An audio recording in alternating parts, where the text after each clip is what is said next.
Central station அப்படின்னு ஒரு Brazil படம் இருக்குது.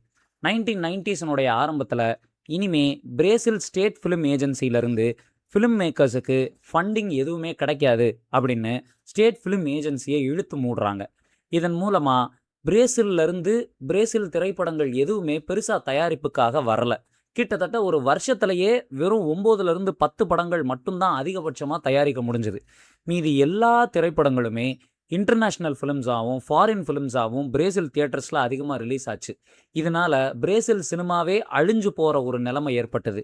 அதை மீட்டெடுக்கணுன்னும் பிரேசில் சார்ந்த ரூட்டடான ஸ்கிரிப்ட்ஸ் எல்லாத்தையும் திரைக்கு கொண்டு வரணும்னு பிரேசிலியனுடைய அந்த 90s ஃபிலிம் மேக்கர்ஸ் ஆரம்பித்த ஒன்று தான் சினிமா ரிசம்ஷன் ஆஃப் பிரேசில் அப்படிங்கிற ஒரு விஷயம். இந்த பிரேசில் ரிசம்ஷன் சினிமாவில் தான் 4 Days in September, அதோட தொடர்ச்சியாக வந்த சிட்டி ஆஃப் காட், இது மாதிரியான நிறைய திரைப்படங்களை திரைக்கு அவங்களால எடுத்துகிட்டு வர முடிஞ்சது. அதில் ரொம்ப முக்கியமான ஒரு படம் சென்ட்ரல் ஸ்டேஷன். என்னோட one of the all time favourite டைரக்டர்ஸில் ஒருத்தர் வால்டர் செலஸ். இவரோட foreign land, motorcycle diaries, behind the sun, central station, I am still ஹியர்னு ஒவ்வொரு படமும் ஒரு கல்ட் ஃபாலோயிங் இருக்கக்கூடிய ஒரு முத்தான பிரேசிலியன் திரைப்படங்களாக இருக்கும். தமிழ் ரசிகர்களுக்கு மோட்டார் சைக்கிள் டைரிஸ் மூலமாக ஏற்கனவே ரொம்ப பிரபலமான ஒரு இயக்குனராக இவர் அறிமுகமாயிருப்பார். இருந்தாலும் சென்ட்ரல் ஸ்டேஷன் அவரோட one of the best and finest ஒர்க்ஸ்னு நான் சொல்லுவேன்.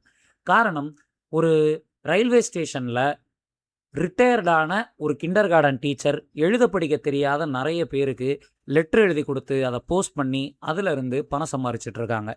இதே ரயில்வே ஸ்டேஷன் வாசப்படியில் தன்னோட அம்மாவை ஒரு ஆக்சிடெண்ட்டில் பறி கொடுக்குற ஒரு சின்ன பையன்.